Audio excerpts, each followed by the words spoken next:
नमस्कार, एक बार फिर से बहुत स्वागत है आपका न्यूज़ 24/7 पर। आप देख रहे हैं अंचल आंचल और मैं हूं आपके साथ मोनिका नायक। तो चलिए अब बात कर लेते हैं T20 वर्ल्ड कप की। ICC men's T20 world cup 2026 में टीम इंडिया ने इतिहास रच दिया है। अहमदाबाद के नरेंद्र मोदी स्टेडियम में खेले गए फाइनल मुकाबले में भारत ने न्यूजीलैंड को 96 रन से हराकर तीसरी बार T20 विश्व कप का खिताब अपने नाम किया। टॉस जीतकर पहले गेंदबाजी करने उतरी न्यूजीलैंड के सामने भारत ने 5 विकेट पर 255 रन का विशाल स्कोर खड़ा किया। टीम इंडिया की ओर से संजू सैमसन ने 89 रन, अभिषेक शर्मा ने 52 और ईशान किशन ने 54 रन की शानदार पारियां खेली। जवाब में न्यूजीलैंड की टीम 19 ओवर में 159 रन पर सिमट गई। जसप्रीत बुमराह ने 4 और अक्षर पटेल ने 3 विकेट लेकर जीत पक्की की। इस ऐतिहासिक जीत पर प्रधानमंत्री नरेंद्र मोदी समेत पूरे देश ने टीम इंडिया को बधाई दी है। बता दें कि भारतीय टीम T20 वर्ल्ड कप के इतिहास में तीसरी बार खिताब जीतने वाली पहली टीम बन गई है। इसके साथ ही भारत लगातार 2 बार T20 वर्ल्ड कप ट्रॉफी जीतने वाली पहली टीम भी बन गई है। साथ ही पहली बार कोई मेजबान team T20 world cup trophy भी जीती है। T20 वर्ल्ड कप 2026 जीतने के कुछ ही घंटों बाद कप्तान सूर्य कुमार यादव, कोच गौतम गंभीर और ICC chairman Jay Shah trophy लेकर अहमदाबाद के हनुमान टेकरी मंदिर पहुंचे। यहां उन्होंने भगवान हनुमान के दर्शन कर टीम की ऐतिहासिक जीत के लिए आशीर्वाद लिया।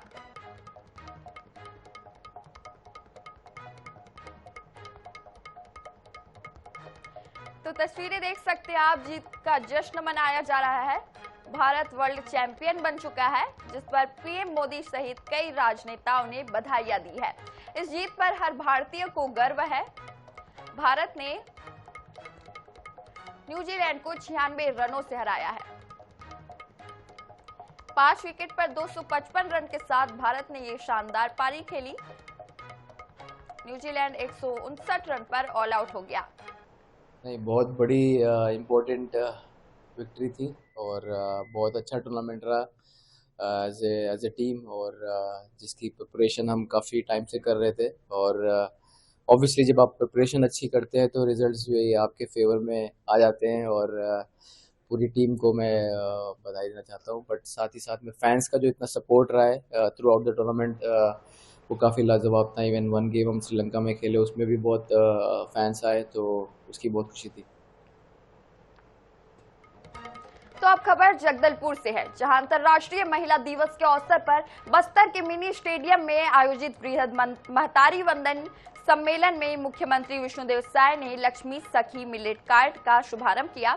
इस दौरान 5 मिलेट कार्ड पुनर्वासित महिलाओं और एक अन्य महिला हितग्राही को सौंपे गए। कार्यक्रम में महिला एवं बाल विकास मंत्री लक्ष्मी राजवाड़े, वन मंत्री केदार कश्यप सहित कई जनप्रतिनिधि उपस्थित रहे। महिला एवं बाल विकास विभाग की सक्षम योजना के तहत प्रत्येक हितग्राही को 1-1 लाख रुपए की सहायता दी जा रही है। नरेंद्र मोदी के मिलेट प्रोत्साहन अभियान से प्रेरित होकर राज्य में स्व सहायता समूहों और महिला उद्यमियों के माध्यम से पहले चरण में 400 मिलेट कैफे व कार्ड शुरू किए जाएंगे। मुख्यमंत्री साय ने कहा कि महतारी वंदन योजना से महिलाएं आत्मनिर्भर हो रही हैं और छूटी हुई पात्र महिलाओं की पहचान भी की जाएगी। इसी के साथ मुख्यमंत्री विष्णुदेव साय ने महतारी वंदन योजना की 25वीं किस्त भी जारी की। तो साय सरकार का महिला सशक्तिकरण के लिए ये कदम है। तो इसे एक बहुत ही महत्वपूर्ण और अहम कदम माना जा रहा है। अंतर्राष्ट्रीय महिला दिवस पर ये कार्यक्रम का आयोजन किया गया। सीएम विष्णुदेव साय ने कई बड़ी सौगातें दी। महतारी वंदन योजना की 25वीं किस्त भी जारी की। तो महिलाओं की खुशियों का ये 25वां नोटिफिकेशन था। बृहद महतारी वंदन सम्मेलन 2026 का आयोजन किया गया। अंतर्राष्ट्रीय महिला दिवस पर यह कार्यक्रम हुआ। सीएम विष्णुदेव साय ने कई सौगातें दी।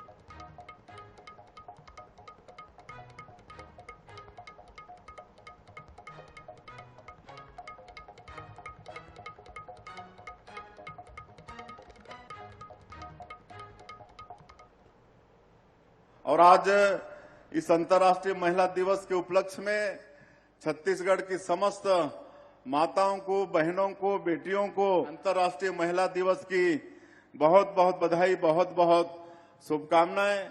और साथ ही साथ आज महतारी बंधन योजना में जो करीब 70 लाख हमारी माताओं के खाते में आज पैसा अंतरित किए हैं, 25वां किस्त 1,000 रुपया, उनको भी प्रणाम करते हैं, उनको भी बहुत बहुत शुभकामनाएं देते हैं, बधाई देते हैं। तो अब बात कर लेते हैं पूर्व मुख्यमंत्री मध्य प्रदेश के दिग्विजय सिंह की। मध्य प्रदेश के पूर्व मुख्यमंत्री ने रविवार को अपने सरकारी आवास पर प्रेस कॉन्फ्रेंस की। इस दौरान उन्होंने किसानों के मुद्दे को लेकर प्रदेश सरकार को जमकर घेरा। दिग्विजय सिंह ने कहा कि एमपी के किसानों के साथ लंबे समय से भेदभाव होता रहा है। मैंने केंद्र सरकार से अनुरोध किया है कि एमपी में उगाए जाने वाले धान को एपीडा जीआई टैग नहीं दे रहा है। एमपी में बासमती चावल उगाया जाता है। यदि केंद्र सरकार मध्य प्रदेश की बासमती को जीआई टैग नहीं दिलवा पाती है तो वे अनशन भी करेंगे। वहीं उन्होंने अपने रिटायरमेंट को लेकर दिग्विजय ने कहा कि मैंने एक कपल जो बैंक से रिटायर हुए थे वो एक कार से पूरा भारत घूमने निकले हैं, तो मैंने उसका वीडियो मजाकिया लहजे में शेयर किया था। रिटायरमेंट का हल्ला तो होता रहता है। मैंने मेरी पार्टी से अनुरोध किया है कि राज्यसभा का तीसरा टर्म नहीं लेना चाह रहा हूँ। पार्टी का काम तो जीवन भर करता रहूंगा, काम क्या करना है ये पार्टी तय करेगी।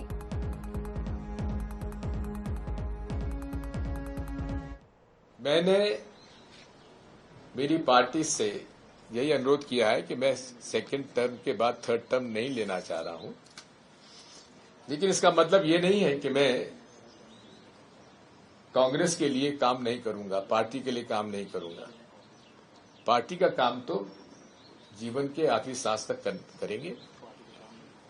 बात यही है कि पार्टी कहां मुझे काम सौंपती है, ये तो पार्टी पर निर्भर करता है, पार्टी नेतृत्व पर काम निर्भर करता है, एआईसीसी और प्रदेश कांग्रेस पर निर्भर करता है।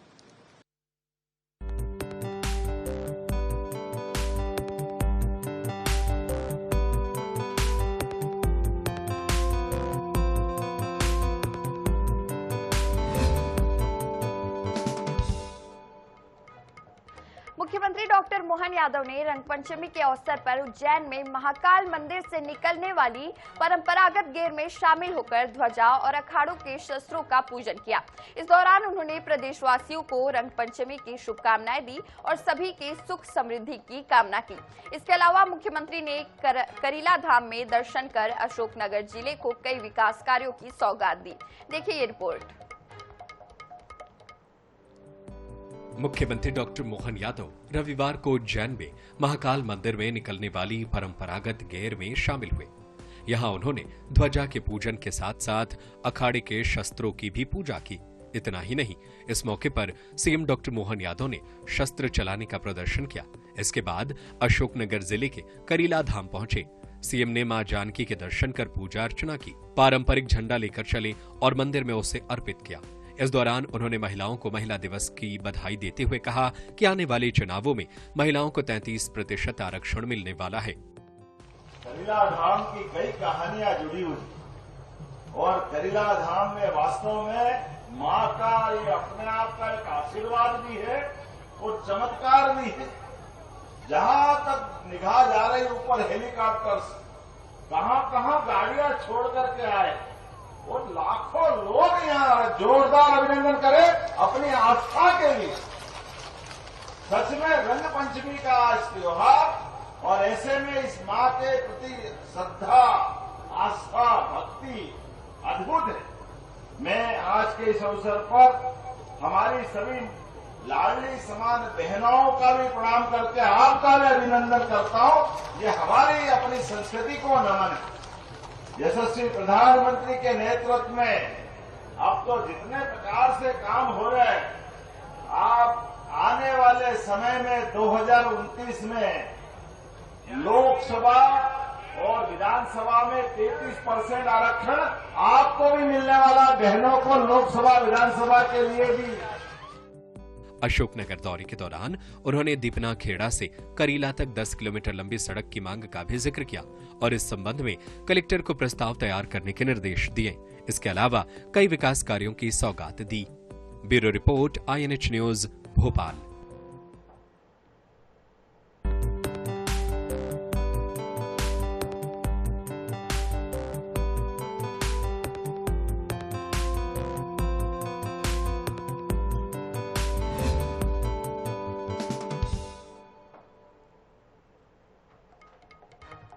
वहीं छत्तीसगढ़ के दुर्ग जिले में अंतर्राष्ट्रीय महिला दिवस पर शांतिनगर दशहरा मैदान में रिकेश सेन द्वारा भव्य कार्यक्रम आयोजित किया गया, जिसमें करीब 22,000 महिलाओं ने भाग लिया।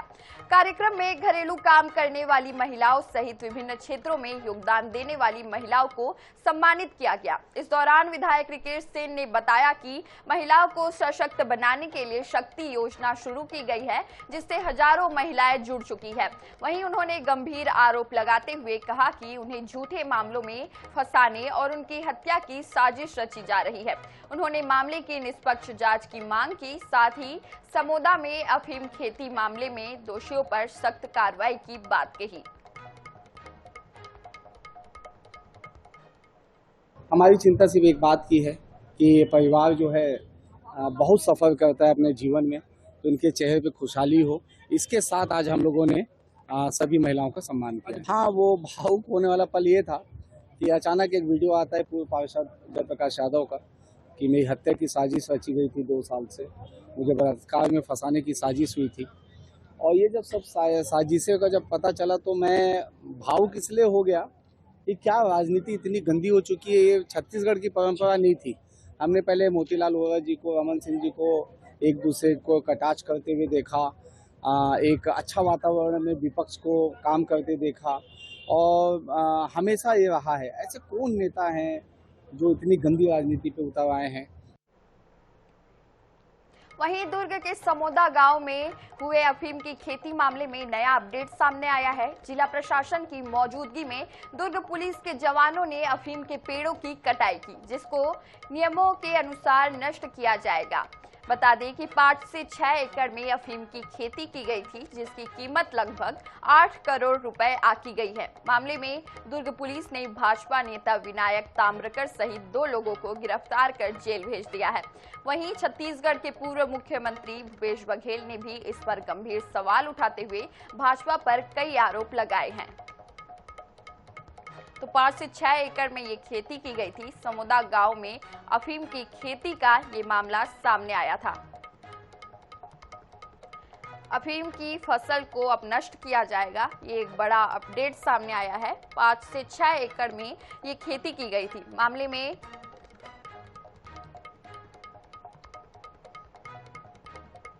भाजपा नेता समेत 2 लोगों को गिरफ्तार किया गया था। अफीम की फसल को अब नष्ट किया जा रहा है, तो इनकी कुल कीमत 8 करोड़ आकी जा रही थी।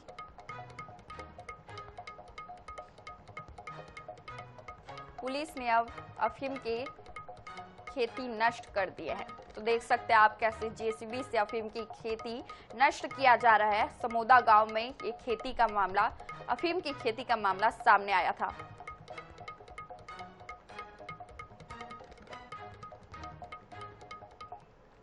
तो रायपुर से बड़ी खबर आ रही है। होली अवकाश के बाद छत्तीसगढ़ विधानसभा का बजट सत्र आज सुबह 11 बजे से शुरू होगी। सदन की कार्यवाही प्रश्नकाल में दिए जाएंगे विधायकों के सवालों के जवाब। कई महत्वपूर्ण वार्षिक प्रतिवेदन पेश करेंगे मुख्यमंत्री, और मंत्री वन अधिकार पट्टा वितरण पर ध्यानाकर्षण, उद्योग नीति उल्लंघन पर भी लाया जाएगा। ध्यानाकर्षण वित्तीय वर्ष 2026-27 की अनुदान मांगों पर चर्चा होगी।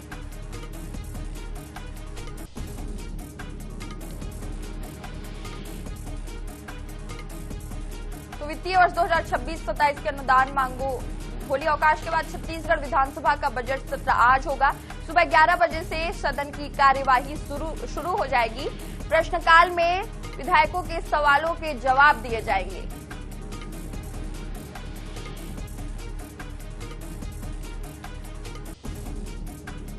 तो इस खबर में ज्यादा जानकारी के साथ मनीषा त्रिपाठी हमारी संवाददाता हमारे साथ जुड़ गई है। मनीषा, होली के अवकाश के बाद छत्तीसगढ़ विधानसभा का बजट सत्र आज शुरू होगा। सुबह 11 बजे से सदन की कार्यवाही होगी। क्या कुछ ज्यादा जानकारी और अपडेट है आपके पास? देखिए, होली की छुट्टी के बाद आज से विधानसभा की कार्रवाई जो है वो वापस शुरू होने वाली है। आज विधानसभा की कार्रवाई का 6वां दिन होगा। सुबह 11 बजे से सदन में कार्रवाई की जो प्रक्रिया है वो शुरू होगी, और सबसे पहले विधायक जो है वो प्रश्नों के सवाल जो है उनकी तरफ से दिए जाएंगे। साथ ही साथ मुख्यमंत्री और कई मंत्री जो है वो मौजूद रहने वाले हैं और महत्वपूर्ण वार्षिक प्रतिवेदन सदन में जो है वो पेश करेंगे, मुख्यमंत्री ये पेश करेंगे। और उसके बाद जो है वो वन अधिकार पट्टा वितरण और उद्योग नीति उल्लंघन को लाया जाएगा ध्यान आकर्षण प्रस्ताव के तौर पे। और उसके बाद जो है साल वित्त वर्ष 2026-27 के लिए अनुदान मांगों पर भी जो है वो चर्चा की जाएगी। और इसके साथ ही साथ जो है वो पुलिस सुरक्षा और सड़क और जिस तरीके से जितने ओवरब्रिज है, नगरीय विकास है, साथ ही साथ खेल और पंचायत विभाग भी जो है वो सभी इस चर्चा में शामिल रहने वाले हैं। तो आज की जो विधानसभा की कार्रवाई है वो काफी विषयों में जो है वो महत्वपूर्ण मानी जा रही है। जी धन्यवाद मनीषा आपका तमाम जानकारी के लिए। तो होली के अवकाश के बाद छत्तीसगढ़ विधानसभा का बजट सत्र आज सुबह 11 बजे से शुरू हो जाएगा। ये एक बड़ी खबर रायपुर से हम आपको बता रहे हैं।